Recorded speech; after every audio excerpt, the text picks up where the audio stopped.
Ungwame bundu ja Kongo. Ungwame bundu ja Kongo. Ungwame bundu ja Kongo. Ungwame bundu ja Kongo.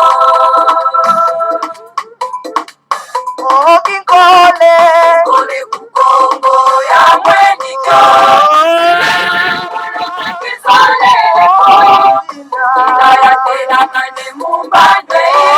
Munguluza kanda ja Kongo. Munguluza kanda ja Kongo.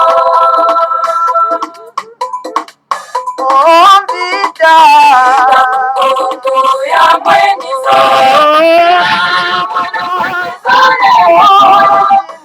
Kayatela mane mumbande. Mwana vita kukongo. Mwana vita kukongo. Kongo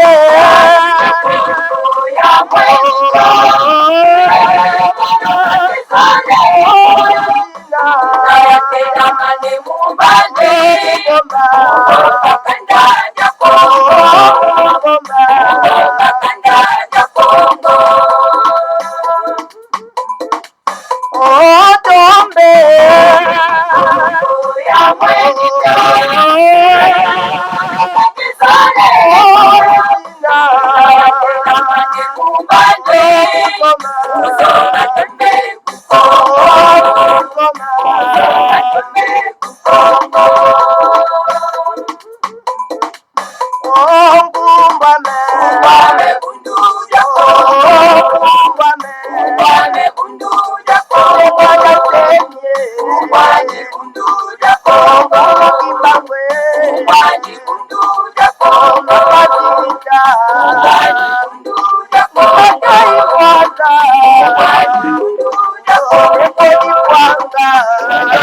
Kongo. Ungwame bundu ja Kongo.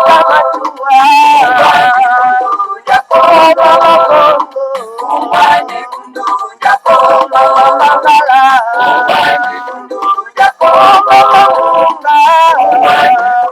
ja Kongo. Yingi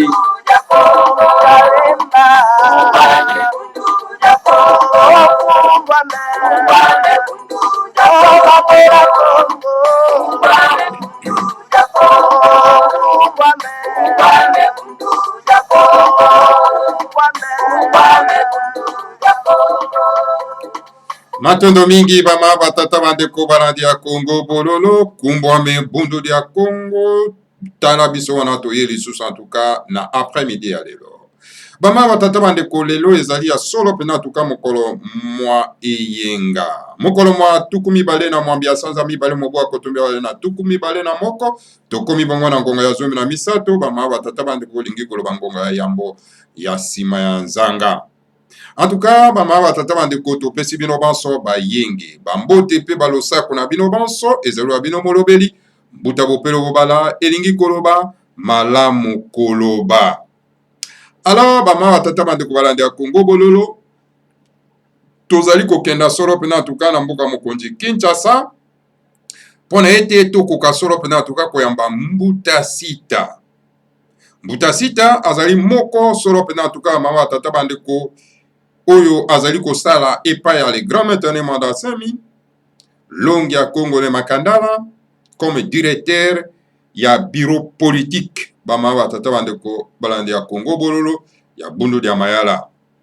Alors lelo toza na édition spéciale Congo bololo pour 30 minutes na ye bama batata bandeko tokoka solo pena en tout cas koyoka ye bama batata bandeko apesa biso solo pena en tout cas moi babiyano na moi ba préoccupation tozali na yango bama batata bandeko balandi ya Congo bololo. Alors sans plus tarder toke solo pena en tout cas na mboka mokonzi Kinshasa po tokoka kokutana solo pena en tout cas na Mbuta Sita bama batata bandeko. Alors tomeka solo pena en tout cas kosolola tozali kobenga tokoka kotala soki solo pena en tout cas Mbuta Sita akoyamba pona ete tokoka solo pena en tout cas bama batata bandeko balandi ya Congo bololo kubanda soro pena manaka mabiso soro pena na pokwa lelo. En tout cas, l'après-midi, on a ngena loba.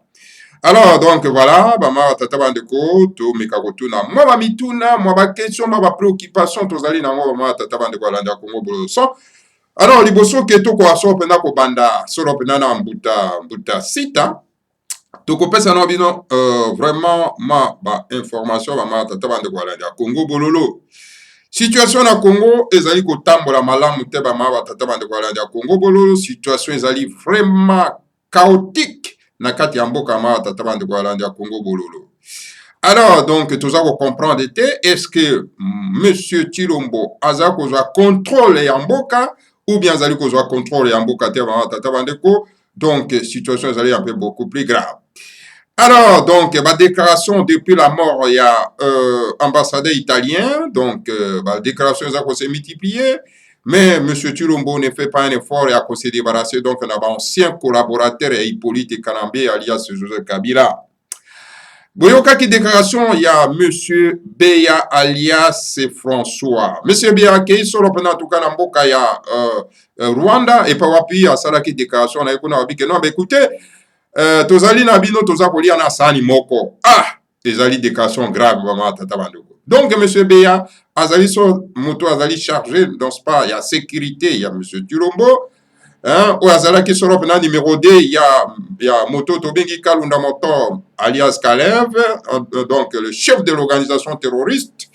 Alors donc monsieur François Beya, il y a azali ko sala sort pena en tout cas la sécurité pas il y a Monsieur Chilombo. Alors, à quelle sa déclaration kuna na kati ya mboka Rwanda que non bango na Rwanda baza kolia asani moko. Ah, mais c'est grave. Pendant que Rwanda a assassiné, azali ko massacré vraiment notre peuple, alors donc chef ya mokonzi ya sécurité a kena ko sala cette déclaration to éviter est-ce que Monsieur Chilombo vraiment aza koyoka ba déclaration yo, pourquoi il se débarrasse pas na bato oyo bazali très dangereux, nuisible pour na bokonzi na ye bama batata bandeko alanda Congo bololo.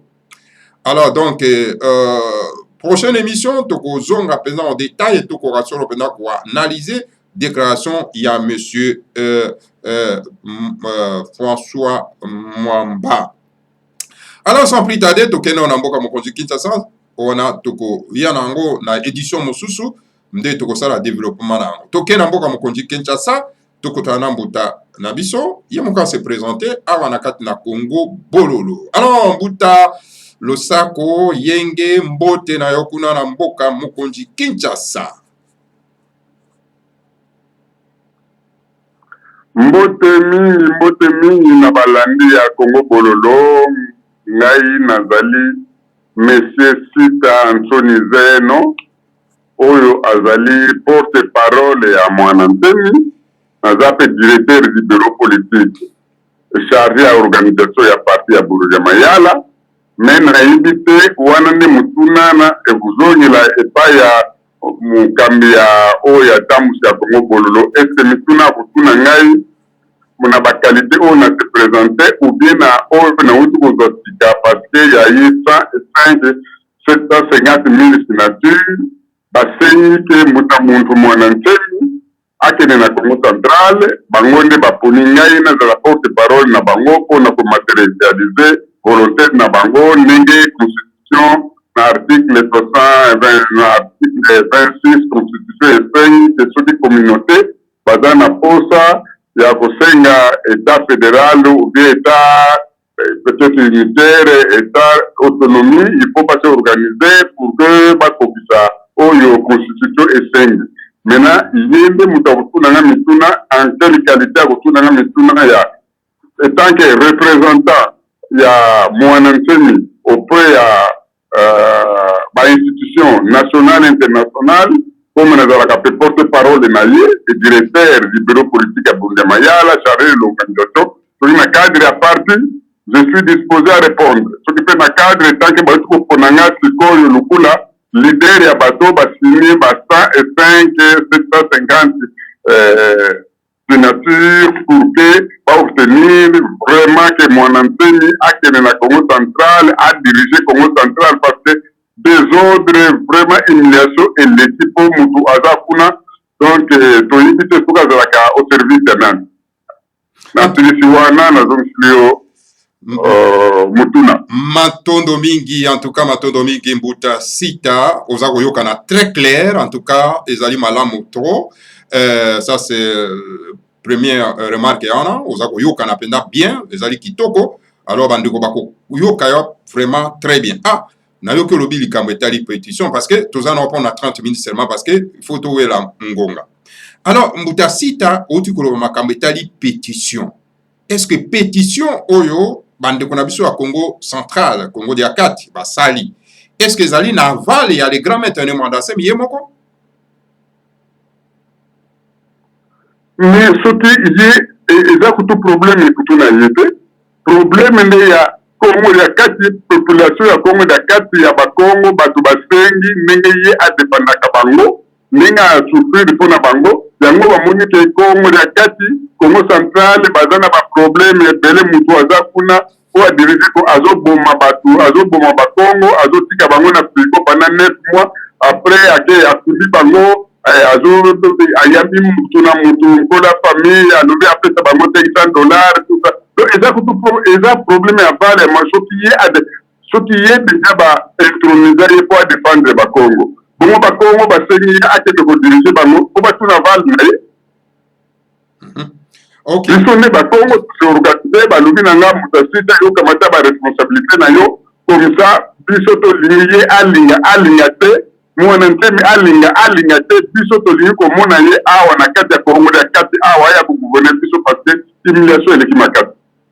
Voilà. En tout cas, matondo mingi. Mais mbuta sita, dernière déclaration à le grand maître Ndasemi Masaki récemment, avant qu'il y en tout cas la consultation na union sacrée, ou en tout cas M. Chilombo a initié qui, le grand maître a pesaki deux propositions soit azala donc nommé comme ministre na kati ya gouvernement ya union sacrée ou bien donc azala mukunzi ya chemin de fer kuna na kati na Congo ya kati. Alors sikotango boza ko proposer ye akoma gouverneur bomoni teke boke musika na vision na ye, est-ce que ezako kokana ou bien ndenge nini? Non, tozali contre vision na ye te. Population ya Congo central balobi humiliation eleki, il faut aya gouverneur aya kokamba biso parce que bao bazo kokamba biso bazo ko répondre na ba demande ya population ya Congo central te wana oyo utiko loba wana ndane volonté oya ye même biso tango tozalaki na kata yi de petit avec la volonté na ye ozaki koyoka makambo mele ba négociation bazaki kosala na mokutu eza kosima te pour ni parce que tango azaki kozonga ye biso basita oyo j'étais parmi les gens qui disaient que non biso to kufi po yo za la ministre te papa mina biso ba souffrir po za la ministre te wana eza volonté oyene akimaki mais volonté ya population balobi pona Congo central ezonga na valeur nango il faut kaka ye moko grand maître akoma vraiment mokonzi na biso responsable ya bakongo nyonso na Congo central donc maka volonté na ye etali volonté ya peuple bango balingi bamona ye azala mokonzi gouverneur na Congo central yango wana tosali pétition wana c'est moi qui a notable baza kobenga ngai tosali bamarte tosali nyonso mpona mwana nsemi nani mwana nsemi biso tokanisaki te akoya awa me tozomona kaka azoloba eloko te yango wana tolingi yo moko muta sita osimplité na makambo ya départ ya gouverneur ya Congo central yango nasengaki bango soko bolingi bosala pétition soko bosali pétition boponi mutu oyo akosala ba démarche wana mpona komaterialize yango nde lere wana ngai nakoki kotravaille na moto bino boko monsieur bino moko bokonome bino moko bokosoutenir yango balobi nono biso tokosala pétition na biso soko tokokisi 7500 signatures epe toponi mpe yo ozala porte parole na biso pour ke ozala ngama na biso ozala vraiment moto juyo moto na musala pour que pio matériel faire matérialiser volonté ya peuple ya Congo central pour que mwana ntemi aya ko gouverner biso na Congo central. En tout cas matondo mingi Alors, Mbouta cite, mais il paraît-il qu'il y a l'opposition au sein même, il y a Binoba cadre, il y a Bundu Diamayala. Hein, d'autres ne veulent pas entendre parler, n'osent pas que les grands maîtres de mandatin comme un gouverneur, ils veulent peut-être que nous, comme un ministre, il y a un gouvernement, il y a une eau sacrée, mais il y a un couteau tirant qu'on a la carte. Qu'est-ce qui se passe exactement?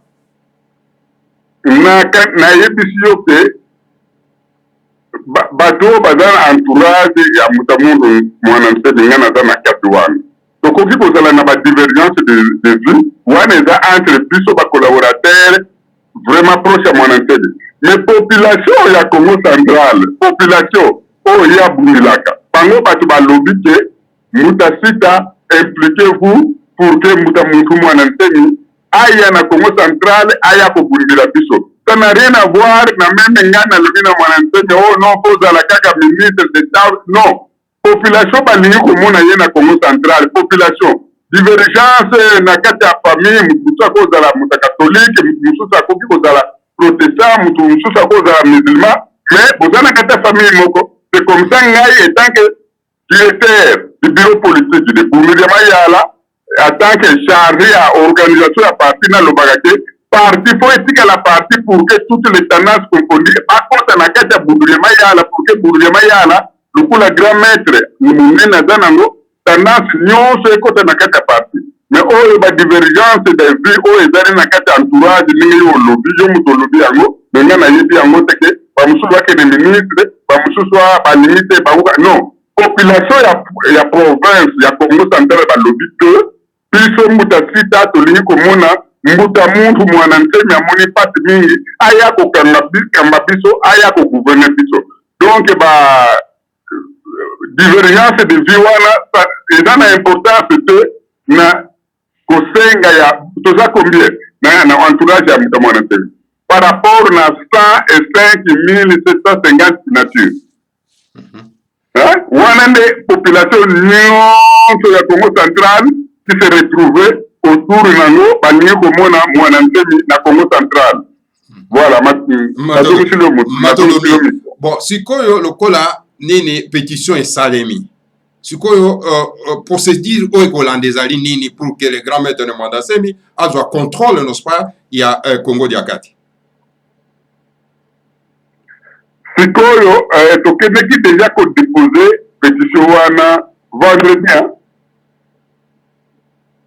To déposer yango déjà si ekoti déjà pas président de la République parce que nazaki kozela baya ko remettre ngango tellement je crois que bakotila bilo ba image ndenge baya ko pesa ngai ko introduire ngai na za leader ya pétition wana jusqu'à ce que souhait ya population ya Congo Central ezala matérialisé et concrétisé. Si to déposer yango bamikana nyonso sebani kokota na ba institution. Première procédure, il y a un déposé. Deuxième procédure, on tient en place une commission de suivi.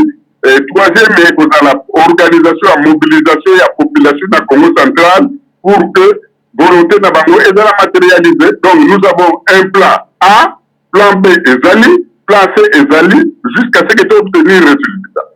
En tout cas. Donc Mbouta Sita a plan A, plan B et plan C. Et par tous les moyens, moi, je dois aller au Congo central parce que na Idjoko Lobake, Moutounion azali contre le projet Wana, il est contre le Congo.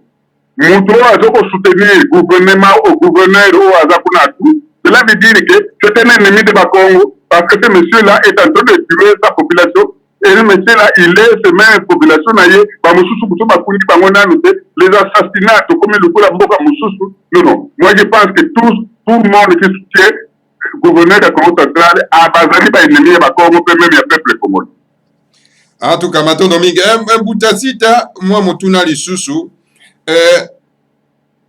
nene ba makesa mabundu ya Congo, ba bimaki dernièrement na prison ya Ndolo. Et puis cérémonie na Songololo et pas wapi en tout cas ba kendaki pona ko inime ba makesa oyo ba assassinat ki bango froidement na gouvernement ya Hippolyte Kanambe pe ya monsieur Turombo bien sûr. Alors tout le monde qui présence na yoté. Il y a l'absence totale non pas na ba cérémonie wana mibale. na ndolo tango sorti ya maketsa pe na songololo. Pourquoi vous êtes toujours absent dans la cérémonie oyo eza ko toucher le cœur, n'est-ce pas, ya bana ya Congo diakati, Congo central? Oyebi batu mingi o basalaka musala batu ya ombre bazali batu elfe bazali na cérémonie ya songololo na kendeki te. Ce n'est pas parce que tant que nazwaki entretien na mwana nteni tango ye ake kuna te. Moi je ne pouvais pas partir parce que mutu abomaki yo koki kovanda esika moko na mutu oyo abomi bandeko na yo.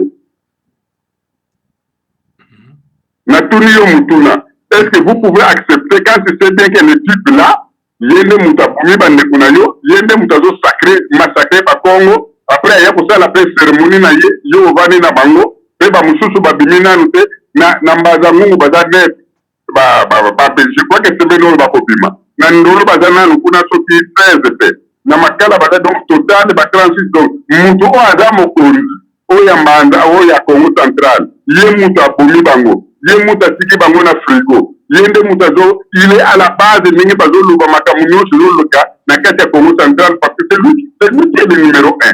Aye wana na cérémonie o aya kopangusa nga mafuta nazala pembeni na ye pour que ya kundaka bandeko na ngai nga naza wana bandaka soki daye na bandaki soki awa nasalaki baconférence de presse awa te mais si siko bazali kaka na frigo kuna. Donc nga nakokende kovanda pembeni te il n'est pas mon ennemi, mais soki mutu azali de mauvaise foi aza motema mabe okoki kovanda na mutu azoboma bandeko na ye esika moko te okomi complice. La complicité pour pas que ngai nakoki kolinga te na bana na mutu oyo azoboma bandeko na ngai esika moko. Absence na ngai nde yango wana na plusieurs makala ya ndolo. Nous avons fait des démarches butu wana ti pourquoi kaka ngai nazala présence na mais est-ce que ba makamu nyonso présence eza nécessaire te mais bato oyo basalaka mosala na l'ombre eza nécessaire.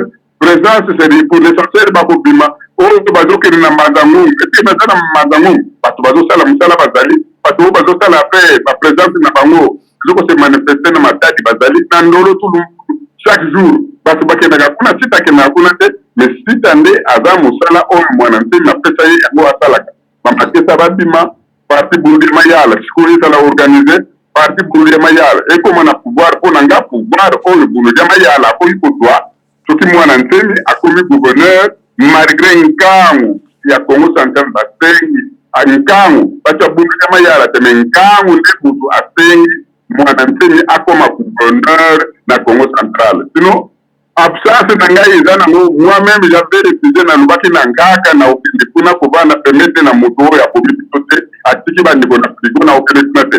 Voilà absence na ngai nde yango wana. C'est comme ça je ne suis pas allé. Ok, en tout cas, matondo mingi absence justifiée. Ok, mais Mbuta Sita na tango ba makesa makundu de Congo ba bimaki na prison ya Ndolo ba latisi bango ba effigie ya Monsieur Tulombo au lieu na place ya ba emblème na bango pe effigie ya leader na bango le grand maître de Mwanda Semi.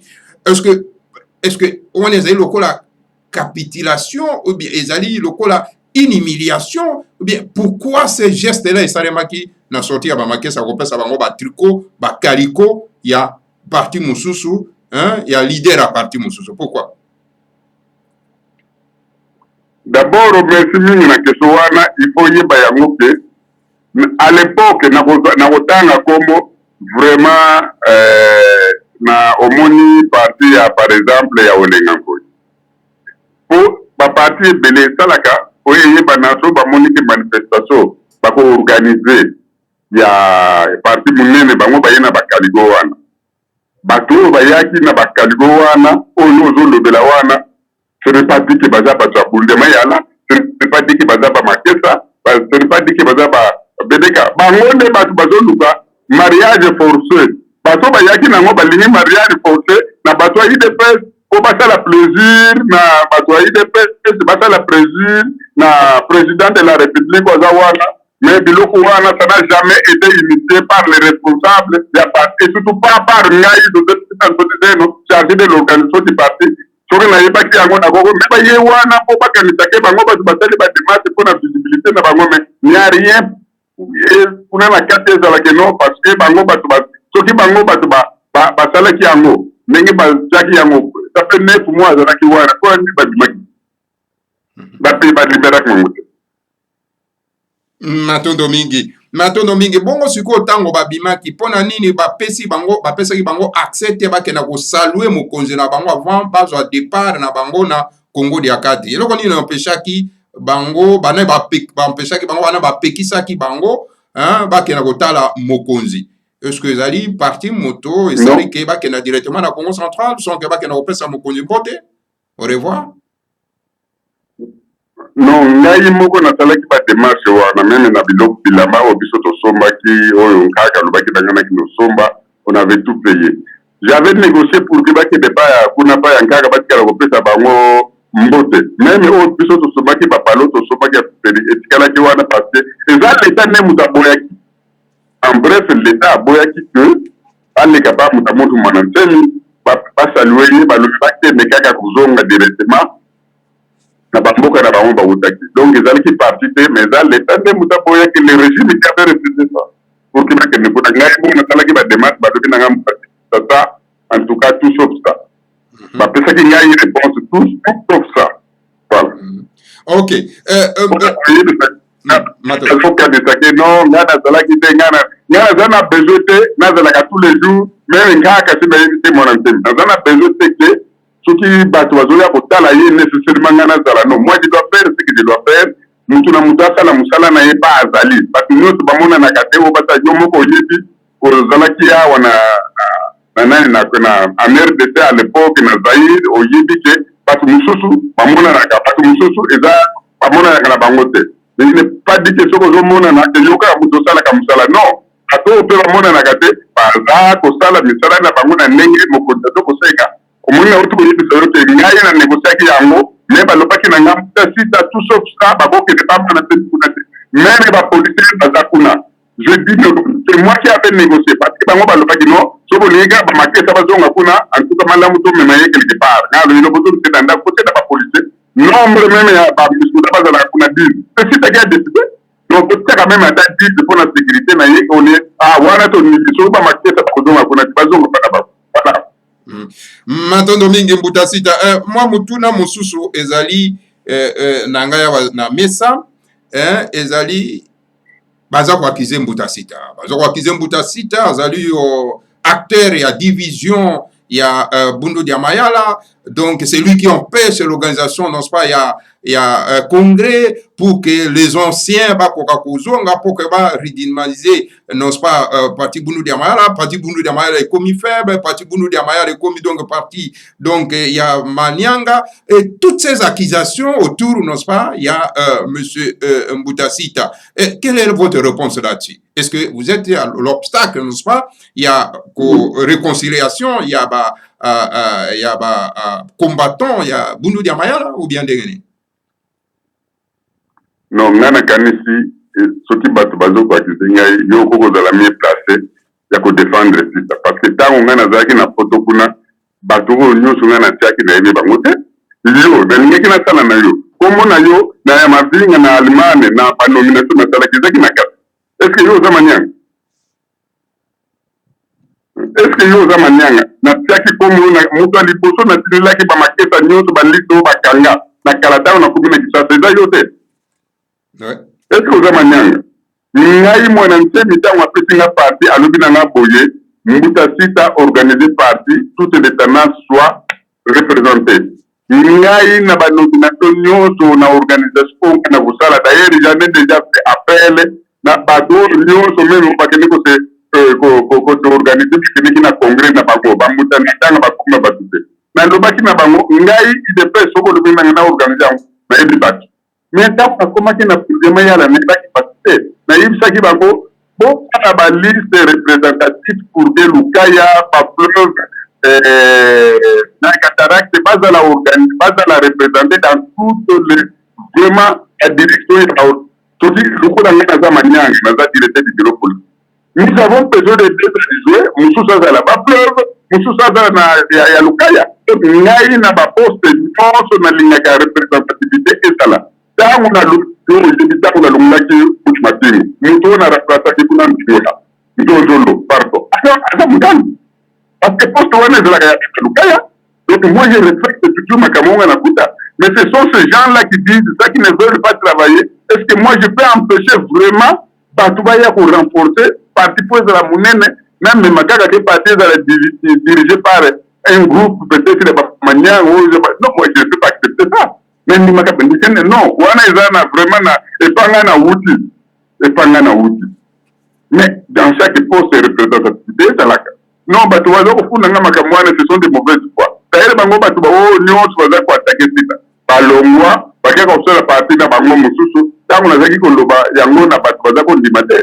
Balongo Bakaka, non, si tu as eu un Azamuta, or Bango, comment ça qu'on a attaqué dans le fond de Bango, na Koloba Makamo, Bango Basalaka, ou de la Sala.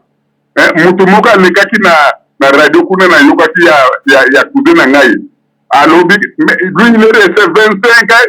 Financier ya bundu de mayala adape buyombe est-ce que ça maniang 25 ans mais mwananchi matina kina seni ajuba mbongo kuna est-ce que mbongo wana banda kwa tongaki est-ce que ça akena kutonga ngona rose non wana za lukuta ce sont de mauvaises ezaka mauvaise foi mutu na mutu alingi kozonga tuna bango bati ndolo ba liste wana na bato balingi bazonga otini na nga liste wana tuba ko retrouver na bundu de mayala.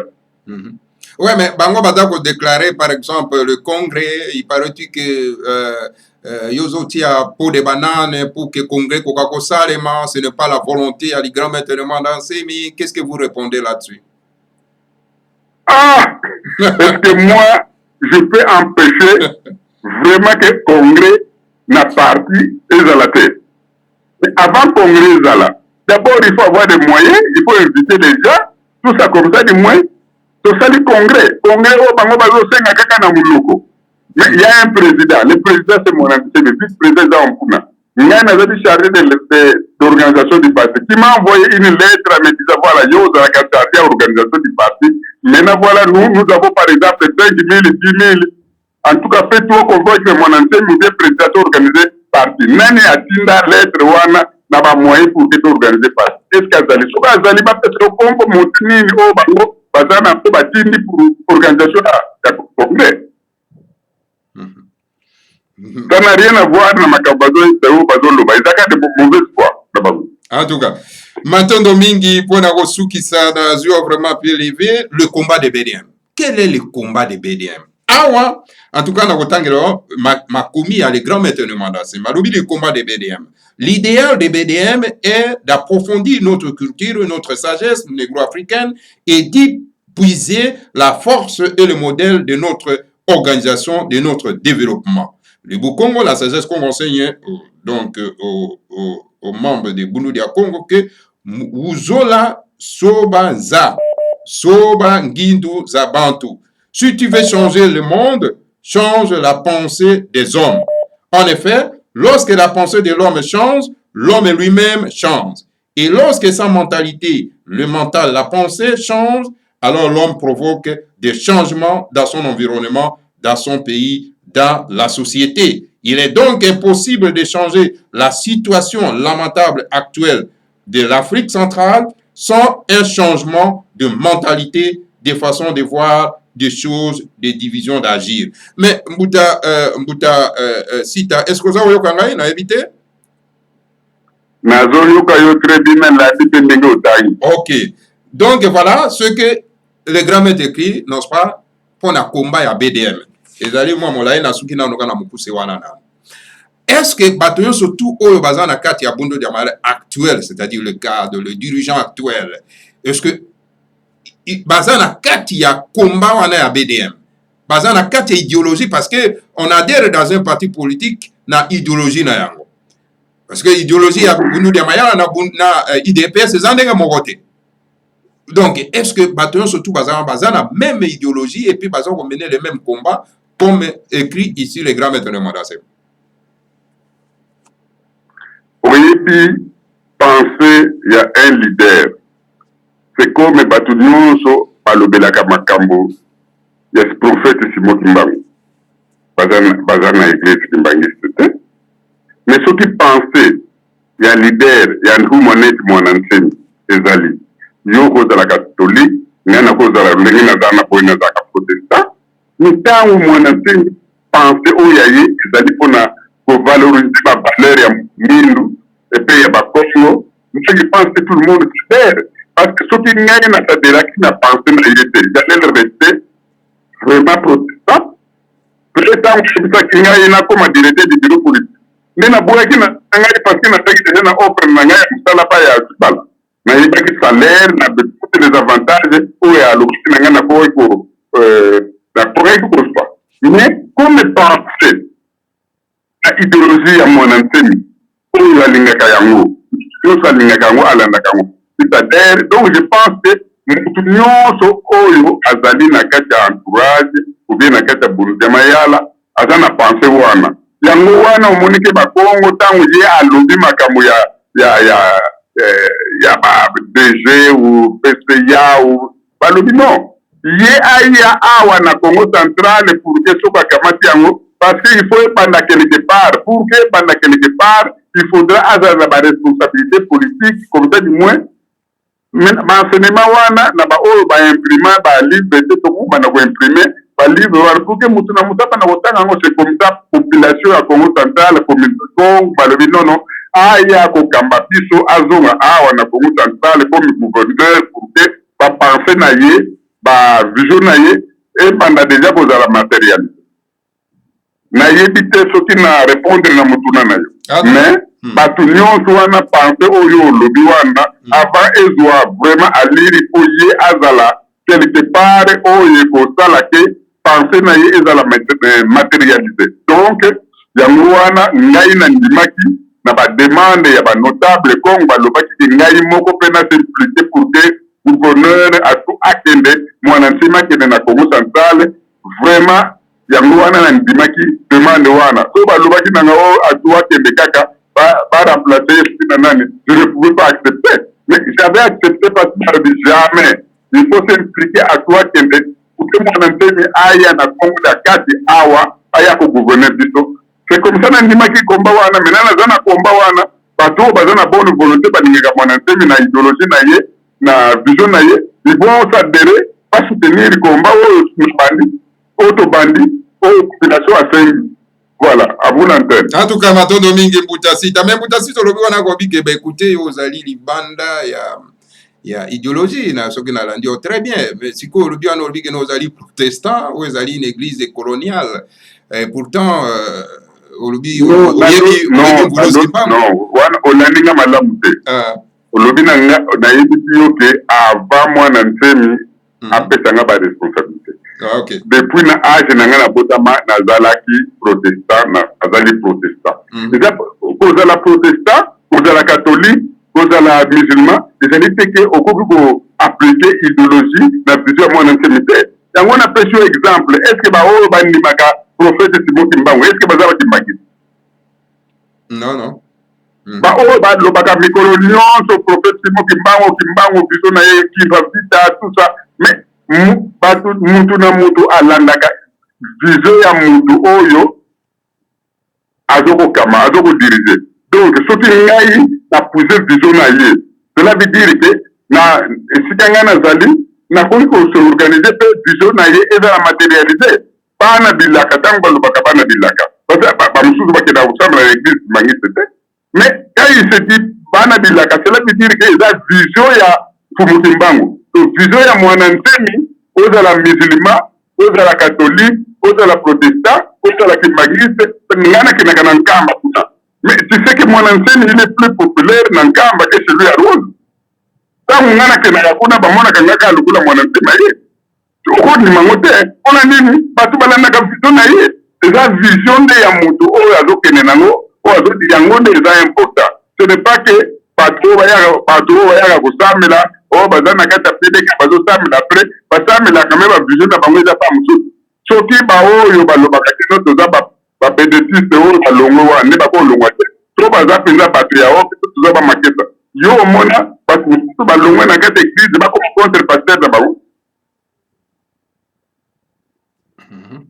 Donc moi je pense que tozokolanda vision de ya mwana nsemi na bapense na ye na makommunion oyo ya commune tozolanda nde yango yango wana te ezali vraiment matérialisé yako ezala matérialisé kaka aya na kokota na vision na ye azalaka nango na développement na kosalisa bakongo na kotransmettre baconnaissance oyo aza nango ezalaka même du moins matérialisé peut-être bato bakoyeli bavaleur nango kokolo ya kozala te bato batango baza kokanga timbangu nani ayebaki valeur na ye mais sikoyo bato bayebi valeur na ye parce que timbango bakanga ye babandi komona makambo nyonso aloba ezosalama comme makambo nyonso mwana ntemi asalaka aloba akoma ezosalama. Donc moi je pense que ngai okoloba te ke ndenge bato alobaka ngai nazalaka na vision ya mono so nazalaka na vision ya mwana ntemi te mais nakolanda bainstruction na ye te nakozala pebe na ye te mais nazali na pensée na ye nazali na vision na ye et pour na komatérialiser yango ce n'est pas nécessairement ozalaka moto abedeka non moto nyonso amoni te non makambo mwana ngai nakendeki na Suède pasteur moko ntumba azalaka kuna ya protestant batanga na ye esika moko mais il est plus mwana ntemi ke sika il est plus mwana ntemi ke tous ces gens là qui prient ke oyo bakomi kopinga ye parce que chaque fois likambo na ye même nakendeka yo te voilà moto motu mwana ntemi ndenge ateyaka vision na komatérialiser yango c'est ça qui est important. En tout cas, matondo mingi mena si on a mbuta sita c'est vrai qu'on peut koyeba ete Bundu dia Congo ce n'est pas une église, c'est une école, c'est l'université où il y a quoi apprendre. Donc bon Nzambe na biso dont le professeur, le grand professeur, c'est le grand maître de Nemanda Semi. Donc cela veut dire que tout Mokongo, tout noir. Donc, esikana ezali donc na Bundu dia Congo où ezali une école de formation pour na kolanda solo penda ko escalader montagne ya sainteté, n'est-ce pas, il y a le Seigneur à Congo. Alors, wana tuka na kanisi ko mettre en cause pour na ko tika makambo ya ba protestant qui est une organisation donc coloniale hein, ou bien réaction on a moins voilà pour ta Congo pour ne m'amener pas dans des discussions stérile. Communien. BDK, mwana ntemi aza grand maître. Azo ko transmettre ba connaissance o azana yango na batu oyo pena azo ko enseigner. Ba mindele bazana ba connaissance na bango ba musulman ba marabu soki bana bapenga ba onene ba église na bango ya ba mindele wana ongana nya utanga bongo te. Je ne suis pas la salle de parole publique. Mais personne ne peut m'interdire, moi, parce que je suis libre de kotamba esika na lingi.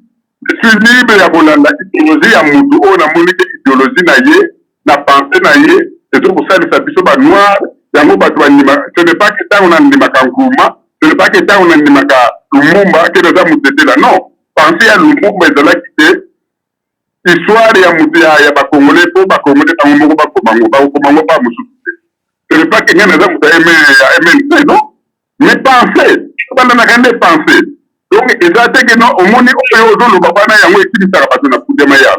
Parce que Poudemaya, le nom faut que la cacana, on a église à PDK. Non, non. Nous sommes à l'école en a pensé, à cause de la PDK, il y a un comptable dans la PDK. Tango, Oyo, moi, n'ai pas enseigné qui, avant de comptable à la zoo. Moutazaki gouverneur Théophile Lemba. Batana qui est pression à catholique, papa n'a pas la nazote. Quand moi j'avais été, moi, c'est moi qui avait intervenu. Les rois n'a pas la présidence. Parce que mon entraînement n'a pas la couta. Je ne sais pas si la couta. Tant que je n'ai pas invité, il y a une qui n'a pas la couta. C'est ça que j'étais. Je ne me disais pas que parce que nous avons protestant, ou bien dans ta société, mais que nous pouvons être chaque fois invité.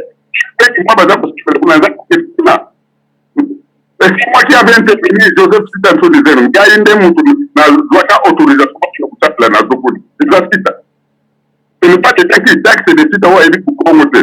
Mais j'avais intervenu auprès des Théophile, un matin, on a qui gouverneur, la ville de Kinshasa, pour qui a fait sa autorisation. Baba n'a pas la Nazo. Et moi, j'étais tout le temps invité dans Bambutankazi, Bamutamalonda. J'étais toujours là, dans Liboso. Mais je vous appelle Kate. Et ma camopérée, Abérika n'a eu le temps de se faire un peu de Banwango. En tout cas, matondo mingi mbuta sita, même ata esiko lobi ne sikana, parce que ceux qui totali bien à ma commune, les grands maîtres de Nemanda Semi, l'Afrique est paralysée actuellement par une fausse idée, une fausse, donc une folle d'idée plutôt fausse, savamment entretenue par des forces du mal. Il y a question de critiquer ces idées fausses et de les déraciner, je veux dire, et de les remplacer par les idées justes qui engendrent le progrès matériel et spirituel des peuples. Donc, voilà, donc, voilà pourquoi le BDM, notre parti, va désormais donc s'atteler, Bundu Dia Mayala, donc BDM, notre parti, va s'attaquer aux idées fausses en politique, en sciences et dans les domaines culturels, car tout combat politique a une dimension culturelle. Aujourd'hui, le grand maître de Mwanasemi a l'acquis le combat de BDM. Mais Seigneur, il faut bino bato posana kati. Bon, le bateau que non, mais écoutez, il y a un bateau qui m'a dit, non, mais écoutez, pour un BDM, il faut forcément na kati, il y a BDK. Mais c'est une idéologie. On entre dans un parti politique concernant l'idéologie na yango. Hamas ya zali wana, bato ya Hezbollah bazali wana, bato mususu bakoko keno oyo zali nani chrétien ko kota na Hezbollah te. Donc c'est une question d'idée, de pensée, d'idéologie. Alors nesika wana omonite que y a une cacophonie, contradiction na kati mbutasita. Voilà, mon frère. On a changé. Pona ko ngai tango bana avana kota na IDP baza ko loba ngeza pati baluba. Mais tango ngana koti kuna j'ai découvert que non lukula yemoko edani me mwana mutamutu mwana tema lobaki. Tout tangi stati nango et je prononce fédéraliste. Omoni. Donc cela veut dire que bato so bazo kota kuna na kati ozo ko changer pe bango baité. Mais quand vous empêchez les gens, cela veut dire que tokoka ko recruter te tika la penser ya batu moko boye bazana ba kwemba le do biso d'ailleurs il y a boye d'ailleurs il y a sambila kapuna. Non, il faut laisser les gens na penser oh déjà et continue na mitu na bango na penser déjà bon bazo ko la monante. Moi je ne peux pas empêcher quelqu'un au azo soutenir l'idée à monante mais na ba penser na ye parce que aza musulman aza catholique à côté na bunda maya à la tête. Non. Pour moi, toutes les tendances confondues doivent vraiment entrer au sein de Bundia Mayala. Le bateau que non, mais dis ça, tu as kati to organisé pour que tu changes bateau bazoya na ba penser mususu comme ça baka mabalata penser oyo ya professeur na biso ya initiateur na biso ya longi na biso mwananteni oyo mate ya apesi o azo puta biso to impliquer bango na mekuta ba koti kuna na kati. Tokela na bango na bango. Mais tant que yaka na kati ouverture ezali mais yako yako la mshikamwana kuna na kati mon frère Kobo Bololo. Matondo. Toujours se comprendre. Oui, na compris. Bato oyo mwana ntemi apesi mateye pendant 35 ans plus de 30 abate wa petiko. Balungwe pour la nini. Bate ko ça o batali pourquoi? Pour nous, moi je pense que nous devons recréer école biso nakala. Nakala na luo des alaki kaka église protestante. Mais ba école mais ba catholique ba salaki ni. Ba komaki ko recruter bana classe bana métier après chaque mercredi baza ko pesa biso miliki na sukali. Et sukali na miliki wana yango esalaki catholique à Kouaki Koko, t'as peine à l'eau, mais sinon, c'est compliqué. Soukali na miliki baza ko pesa biso chaque mercredi. Pour que les catholiques, tata ba komi ko loba non, tout ça na biso quand même ko mela. Ah ba no ko tina ba na bango na catholique. Donc moi je pense que il faut d'abord recruter autour pesa bango ba idéologie kuna na kat. Après à ce moment là petit à petit bozo ko recruter ba tozo ko la idéologie, ils peuvent bien faire leur travail. Et de dire tout simplement non, bon, pas bazali pour n'avoir pas coupé ça, penser na idée à mon enseigne, mais ils aussi batté et aussi bagaté. Il faut recruter, pour petit bango matoy, pour petit bango enseignement. À ce moment-là, je crois que ça peut marcher. Et ça marchera. Moussala toujours ça la yango. Matondo mingi mbuta sita, mot de la fin, notre commune à Souka, en tout cas, pour la première fois, je crois que, au Bandasuko, qu'on sollicite quand même Congo Bolo, parce que, on dirait que, cadre de Bundu Dia Mayala, bakimaka média bakimaka affronter média c'est pas pourquoi alors mot de la fin no ezani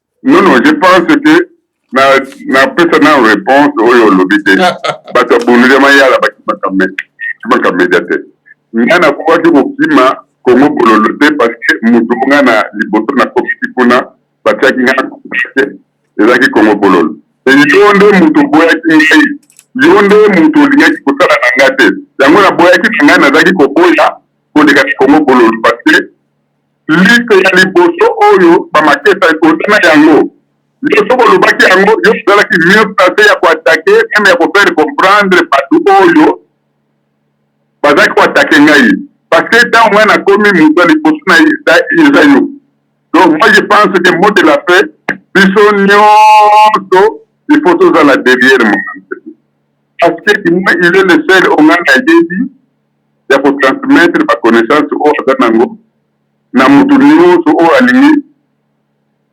koyekola yango il est le seul nayebi bakonzi ebele bapoliticien ebele oyo baza barose quoi oyo baza soki na bamakambo na bango mais il est le seul ya koloba bon connaissance oyo ngai naza nango na ndenge batindanga na mokili oyo mpona transmettre il a fait asali yango yango wana nazo kosenga mpe na bakongo nyonso oyo baza à l'extérieur meme na bino na eza ya bazairwa nyonso je crois que pour kebatike ya mutu amutu mwana ntemi eza bamaterialize topesa ye chance surtout tose mobilize akende gouverneur na congo central e nazo kosenga unité ya bakongo oyo bazo koyebisa yo ke nono voilà ngai nazo kodivise parti moi je ne suis pas un diviseur je dis que tout le monde doit se retrouver oyo balobi ke no il faut tosala congrès bakomi mikanda so bauti nango na sita so bati nango na président ya parti so bati nango na vice président mais baloba voilà biso tolingi congrès salama na telle date voilà moyen si tocotiser 10 000 20 000 5 000 tout ça pour que congrès salama ça c'est du concret ce n'est pas kaka maloba kodiaboliser kaka bato po baza baspécialiste ya diabolisation donc moi je pense que mot de la fin na ngai ezali tout le monde doit rentrer na bercail mutu na mutu parti eza monene mutu na mutu aya kozwa mosuni na ye mais komba sikoyo toza nango osi taza nango wana oyo congo central bapeuple ya congo central basengi ye balingi komona mutu ya muntu mwana ntemi na congo central comme gouverneur parce que oyo aza kuna mosala ekoboma bato mosala ekobomisa bato mosala na ye idefere ye oyo biso ezalaka mibeko bolingo misala ye ata eloko moko na mutu na ye wana eza te matondo mingi en tout cas matondo mingi bama batata en tout cas matondo mingi buta sita matondo mingi na bino banso kopesaki baquestion na bino je datuni baquestion parce que tozwi à pied levé baquestion misusu etikali tokoyeba peut-être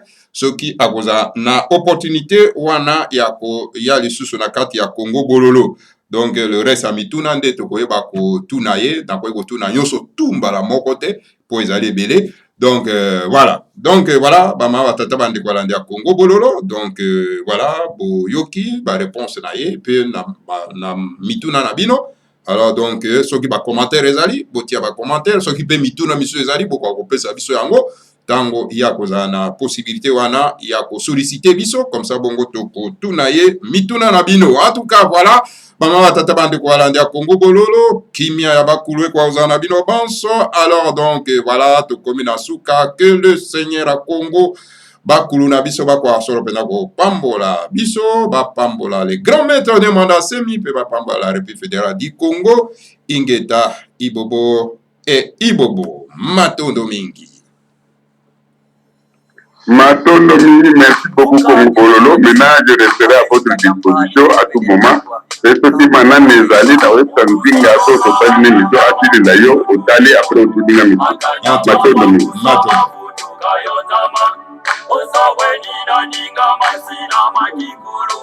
Kongoja bakongoja futuka Kongo Urusoro na batata bakungu tulendo Makanda mabamusa mabutuka yozama Osaweni na ninga masina makikulu Kongoja bakongoja futuka Kongo Afrika ya Afrika ya mbali na tumwa Afrika ya mbali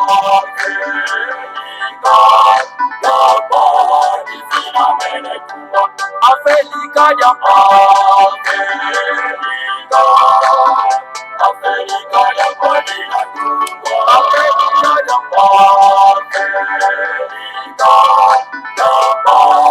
filamene kubwa. Efi ya mbita ketima na kukongo, ipanza kya Kongo yekivuka kya ntimanzi. Efi ya mbita ketima na kukongo, Kongo ya bakongo ya futuka Kongo. Efi ya mbita ketima na kukongo, ipanza kya Kongo yekivuka kya ntimanzi. Efi ya mbita ketima na kukongo, Kongo ya bakongo ya futuka Kongo. Afrika ya Afrika ya pwani na kubwa, Afrika ya pwani filamene kubwa, Afrika ya Afrika ya pwani na kubwa, Afrika ya pwani filamene kubwa. Zakuza kuna ndandu zazo zinakatulwa, ulusolola batata bakungu tuleno. Sikumi azone za kwanza zinatungwa, yevuka na mukivuka kya ntimati. Zakuza kuna ndandu zazo zinakatulwa, ulusolola batata bakungu tuleno. Sikumi azone za kwanza zinatungwa, yevuka na mukivuka kya ntimati. Afrika ya Afrika ya pwani na kubwa, Afrika ya pwani filamene kubwa, Afrika ya Afrika ya pwani na kubwa, Afrika ya pwani filamene kubwa. Sikumi azole za kwanza zinatungwa, Kongo kwimaka ngubengela kuva muzambi. Oyo makatanga kivuku bangichwapa, Kasaimu kivuka kya ntimati. Sikumi azole za kwanza zinatungwa, Kongo kwimaka ngubengela kuva muzambi.